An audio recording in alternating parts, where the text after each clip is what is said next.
So hello guys, welcome back to my channel अर्थशास्त्र की नगरी। सो गाइज, जैसे कि आपने थंबनेल के अंदर देख ही लिया है, हम बात करने वाले हैं आज कारक आय और हस्तांतरण आय के रिगार्डिंग। ये एक ऐसा टॉपिक है जो कि एग्जाम के पॉइंट ऑफ व्यू से बहुत ही ज़्यादा इंपॉर्टेंट है और आपको राष्ट्रीय आय, घरेलू आय, इन सब कॉन्सेप्टों को समझने में इन दोनों आय का जो है बहुत ही ज़्यादा जो है इम्पॉर्टेंट रोल है। अगर आपको कारक आय क्या होती है और हस्तांतरण आय क्या होती है, अगर आपको ये नहीं पता है तो आपको राष्ट्रीय आय, घरेलू आय, ये सब आय को समझने में बहुत ही ज़्यादा प्रॉब्लम आ सकती है। और कारक आय और हस्तांतरण आय, इसके ऊपर भी सेपरेट 3 मार्क्स का क्वेश्चन डिफरेंस में भी जो है कई बार एग्जाम में पूछ लिया जाता है। इसके कुछ एग्जाम्पल पूछ लिए जाते हैं कि भैया बताइए इसमें से कौन सी जो है हस्तांतरण आय है और कौन सी जो है कारक आय है। ठीक है जी।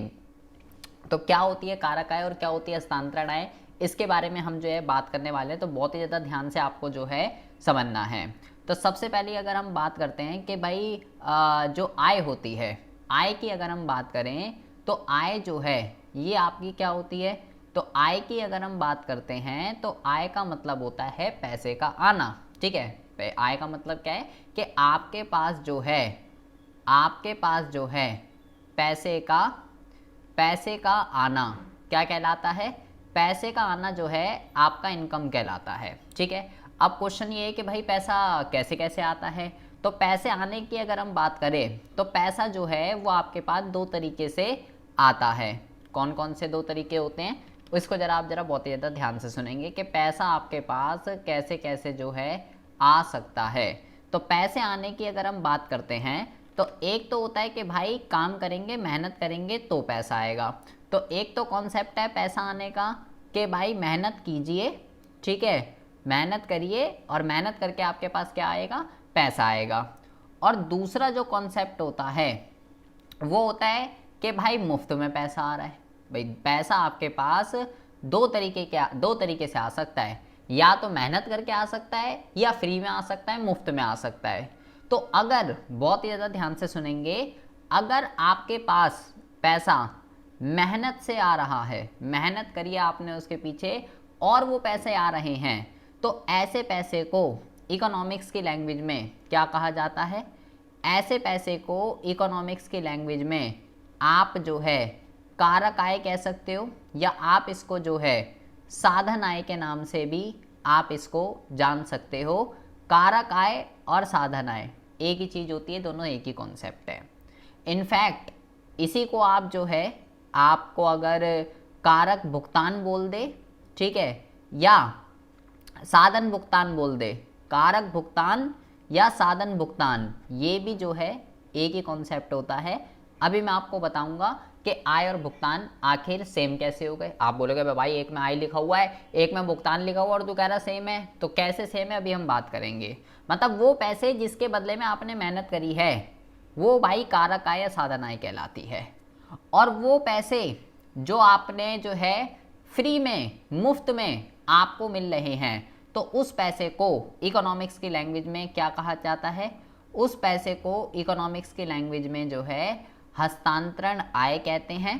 ठीक है। या किसी किसी बुक में, इस आपकी बुक में इसमें जो है अंतरण आय भी लिखा हुआ हो सकता है। तो अंतरण कह लीजिए या हस्तांतरण कह लीजिए, एक ही चीज़ होती है।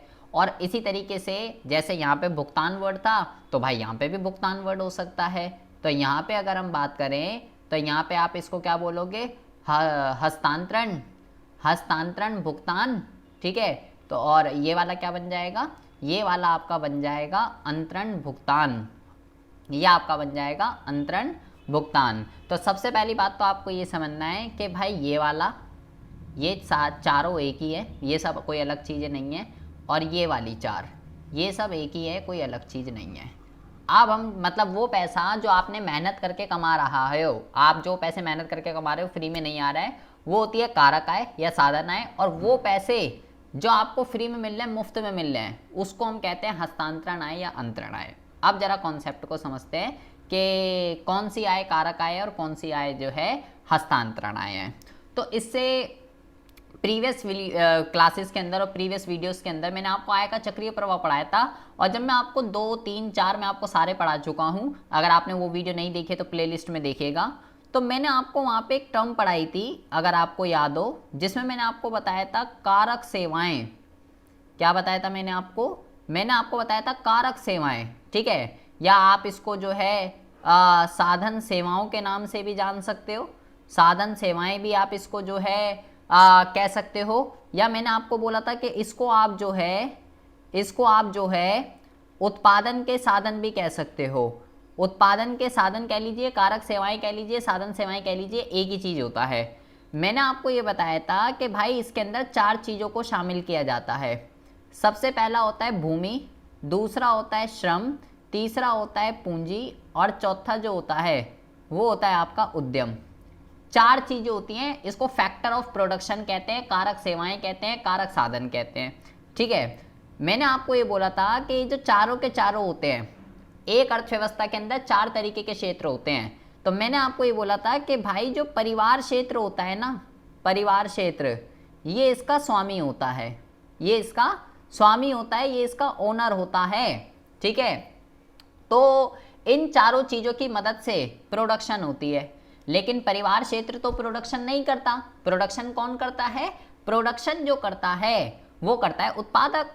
तो उत्पादक को ये चारों चीजें चाहिए होती है, तो परिवार क्षेत्र ये चारों की चारों चीजें क्या करता है? उत्पादक क्षेत्र को दे देता है उधार में, जिसकी मदद से उत्पादक क्षेत्र प्रोडक्शन कर पाता है, और उसके बदले में उत्पादक क्षेत्र परिवार क्षेत्र को क्या करता है? अगर भूमि ली है तो भाई उसके बदले में जो है किराया देना पड़ता है, श्रम लिया है तो उसके बदले में मजदूरी देनी पड़ती है, पूंजी अगर ली थी तो उसके बदले में ब्याज देना पड़ता है, और जो उद्यमी होता है उसको जो है लाभ मिलता है। तो ये जो चारों चीजें, इन चारों चीजों को इनका प्रतिफल कहते हैं। तो इन्हीं को ही हम क्या बोलेंगे? इन्हीं को ही हम कारक आय बोलेंगे, या इन्हीं को ही हम साधन आय बोलेंगे, ठीक है जी। यही कारक आय है, यही साधन आय है। अगर हम डेफिनेशन की बात करें तो हमारी डेफिनेशन क्या बनेगी कि कारक सेवाओं के बदले में, कारक सेवाओं के बदले में परिवार क्षेत्र को जो आय प्राप्त होती है उसको कारक आय या साधन आय कहते हैं। सिंपल सा कॉन्सेप्ट है। आप ये बोलेंगे कि भाई अभी तू कहता है इसको भुगतान भी कहते हैं, तो वो बता फिर भुगतान कैसा होता है? तो भुगतान कोई अलग चीज नहीं है। हमने ये बोला कि इससे प्रीवियस में मैंने आपको बता चुका हूँ, एक होता है परिवार क्षेत्र, ठीक है, और एक होता है उत्पादक क्षेत्र। इसको आप फर्म क्षेत्र भी कह सकते हो, कुछ भी कह सकते हो, ठीक है। तो परिवार क्षेत्र सबसे पहले क्या करता है? परिवार क्षेत्र सबसे पहले जो कारक सेवाएं मैंने आपको ऊपर बताई, वो सारी की सारी कारक सेवाएं भूमि, श्रम, पूंजी, उद्यम परिवार उत्पादक को देता है। फिर उत्पादक उसकी मदद से प्रोडक्शन करता है, और उधार में दिए, फ्री में थोड़ी ना देगा। उसके बदले में उत्पादक क्या करता है? उसके बदले में जो उन्हें भूमि, श्रम, पूंजी, उद्यम यहाँ पे दिया, लैंड, लेबर, कैपिटल, एंटरप्रेन्योर कहते हैं इंग्लिश में इनको, भूमि, श्रम, पूंजी, उद्यम को। तो उसके बदले में क्या होता है? उसके बदले में भूमि के बदले में मैंने बोला किराया, श्रम के बदले में मजदूरी, पूंजी के बदले में ब्याज, और उद्यमी को लाभ मिलता है। तो उसके बदले में उत्पादक को, परिवार को पैसे देने पड़ते हैं। तो आप इसके पास पैसे आ रहे हैं, ठीक है, इसके पास जो है पैसे आ रहे हैं, और ये जो है ये पे कर रहा है। तो बस डिपेंड करता है हम किसके पॉइंट ऑफ व्यू से बात कर रहे हैं।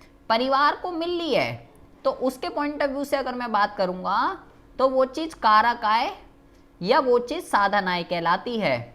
लेकिन अगर मैं उत्पादक के पॉइंट ऑफ व्यू से बात करूंगा, उत्पादक के पॉइंट ऑफ व्यू से, तो भाई उसने तो पे किए हैं। उत्पादक ने क्यों पे किए परिवार को? क्योंकि उसने उससे कारक सेवाएं ली थी उधार में, तो उसने पे किया है। इसी वजह से अगर मैं इसके पॉइंट ऑफ व्यू से देखूं तो भाई ये चीज कारक भुगतान, या इसी चीज को हम साधन भुगतान के नाम से जान सकते हैं। अरे भाई एक ही ट्रांजैक्शन जो है, एक बंदे के पॉइंट ऑफ व्यू से आय होती है तो दूसरे के पॉइंट ऑफ व्यू से व्यय होता है। भाई मान लो मेरे को भूख लग रही है, मैंने को मोमोज खाने हैं, ठीक है, तो मैं मान लो मैंने 40 रुपये खर्च करे और मोमोज खा लिए, तो मेरी तरफ से तो खर्चा हो गया 40 रुपये का, लेकिन मोमोज वाले को मिले उसके लिए तो इनकम है।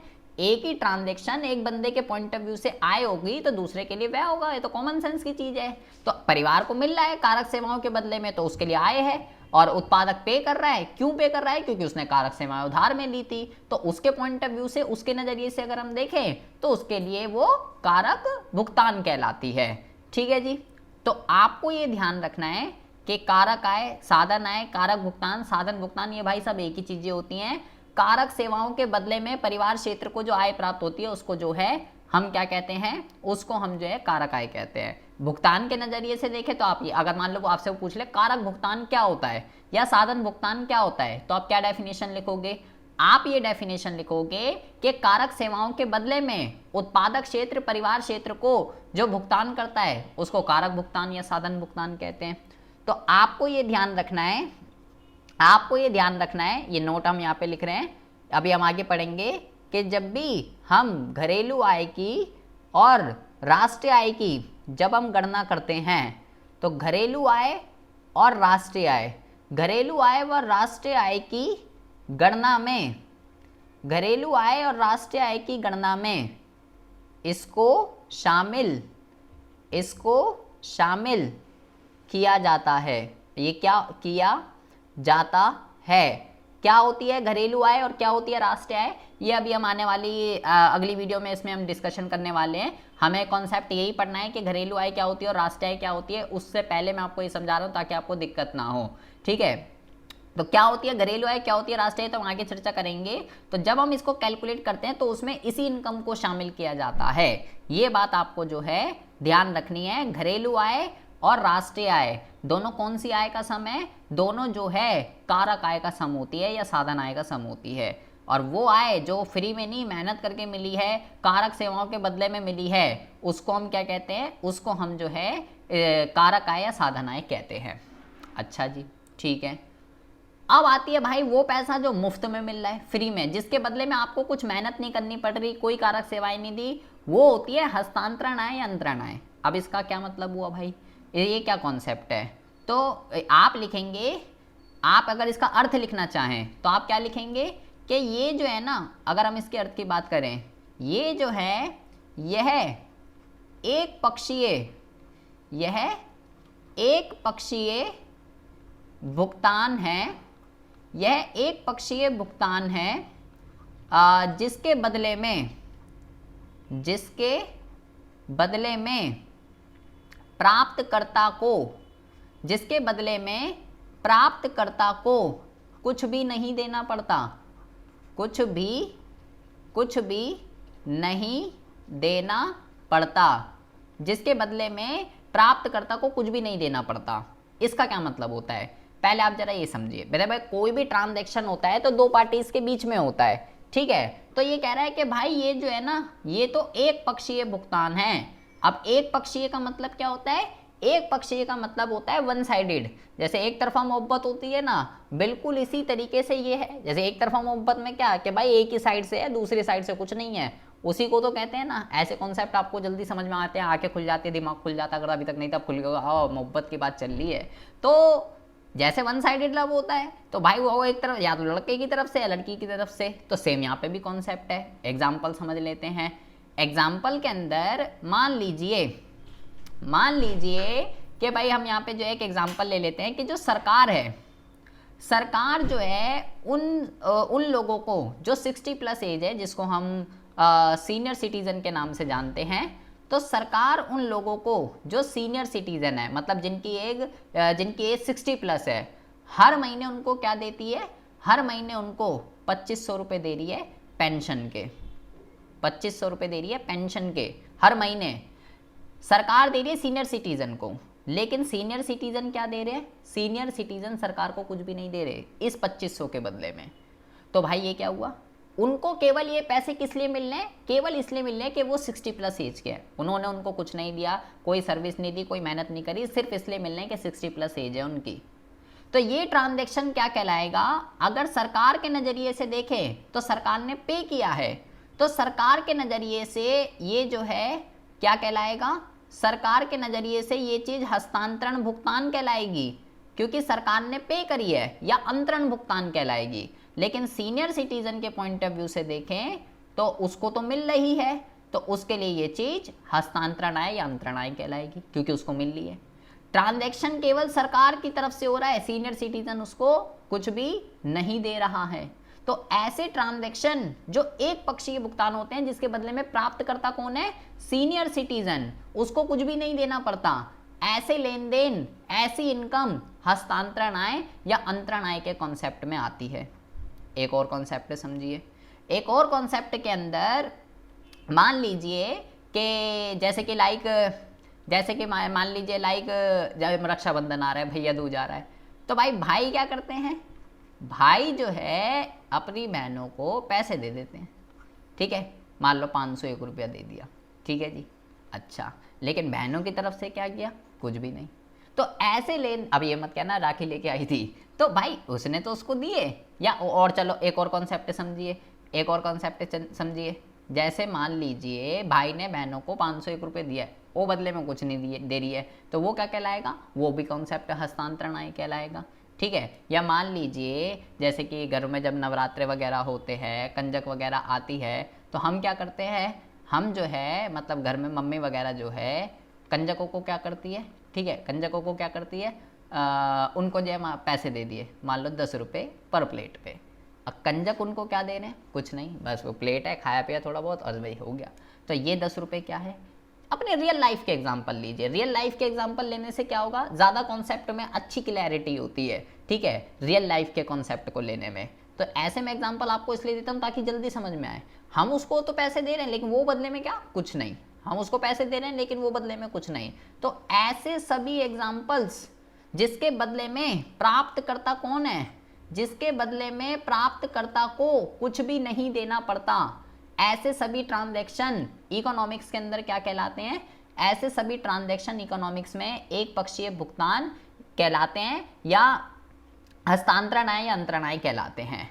और आपको क्या ध्यान रखना है, आपको ध्यान ये रखना है कि यह घरेलू आय व राष्ट्रीय आय, यह घरेलू आय व राष्ट्रीय आय में शामिल नहीं किए जाते। ये जो लेन देन है, अभी जब घरेलू आय और राष्ट्रीय आय का मीनिंग समझेंगे तो वहां पे आप इसको समझेंगे कि भाई ये वाली इनकम घरेलू आय और राष्ट्रीय आय में शामिल नहीं होती, केवल ये वाली इनकम जो है घरेलू आय और राष्ट्रीय आय में शामिल होती है। तो अगर एग्जाम में आपसे अगर वो क्वेश्चन पूछ ले कि भाई अंतर बता मेरे को कि हस्तांतरण आय में, अगर आ जाए एग्जाम में कि भाई हस्तांतरण आय में और जो है क्या कहते हैं कारक आय में, हस्तांतरण आय में और कारक आय में क्या अंतर होता है, तो आप सबसे पहले क्या लिखेंगे, सबसे पहले में लिखेंगे इसका अर्थ। दूसरे में क्या लिखेंगे कि भाई चाहे मैं डोमेस्टिक इनकम और जब मैं नेशनल इनकम को कैलकुलेट करता हूँ, घरेलू आय और राष्ट्रीय आय को जब मैं कैलकुलेट करता हूँ तो भाई इसको जो है नहीं जोड़ा जाता है, लेकिन अगर मैं इसकी बात करूँ तो आप लिखेंगे कि भाई इन दोनों को तो जोड़ा जाता है, घरेलू आय और राष्ट्रीय आय में। तीसरे कॉन्सेप्ट में क्या लिखेंगे, तीसरे में इसमें उदाहरण लिख देंगे, यहाँ पे भी उदाहरण लिख देंगे और यहाँ पे भी जो है आप क्या लिख देंगे, यहाँ पे भी आप जो है उदाहरण लिख देंगे। 3 नंबर का क्वेश्चन आता है, बन गए आपके 3 नंबर। एग्जाम्पल में कुछ भी पूछ ले तो आप उस कॉन्सेप्ट को आराम से समझ सकते हो। अगर ट्रांजैक्शन दोनों पार्टीज की तरफ से हो रहा है तो भाई कारक है, और अगर एक ही पार्टी की तरफ से हो रहा है तो वो क्या कहलाता है, हस्तांतरण कहलाता है। तो आई होप आपको बहुत ही अच्छे से कॉन्सेप्ट क्लियर हो चुका होगा कि क्या होती है कारक आय और क्या होती है हस्तांतरण आय। ये कॉन्सेप्ट हमने इसलिए पढ़ा है क्योंकि अब जो हमें आगे टॉपिक पढ़ना है, राष्ट्रीय आय क्या होती है, घरेलू आय क्या होती है, तो उस टॉपिक के अंदर ये कॉन्सेप्ट बहुत ही ज़्यादा यूज़ होने वाले हैं। इसलिए मैंने सोचा इसमें आपको सेपरेट वीडियो पहले बना के देनी चाहिए कि भाई कारक आय, हस्तांतरण आय, क्योंकि ये जो सब नाम होते हैं ना, इनमें स्टूडेंट्स को बहुत ही ज़्यादा दिक्कत होती है, समझ में नहीं आता कि ये क्या है। इसलिए मैंने सोचा पहले सेपरेट वीडियोस को बना दी जाए कि किसको शामिल करते हैं किसको नहीं। घरेलू आय और कारक आय इसका जोड़ होती है, इसका जोड़ नहीं होता, ठीक है। जब हम उसका अर्थ पढ़ेंगे तो आपको पता चल जाएगा कि क्या कहना चाह रहा हूँ, ठीक है जी। तो मिलते हैं आपसे नेक्स्ट वीडियो में ऐसी इंटरेस्टिंग टॉपिक के साथ। तब तक के लिए have a good day, bye bye, take care.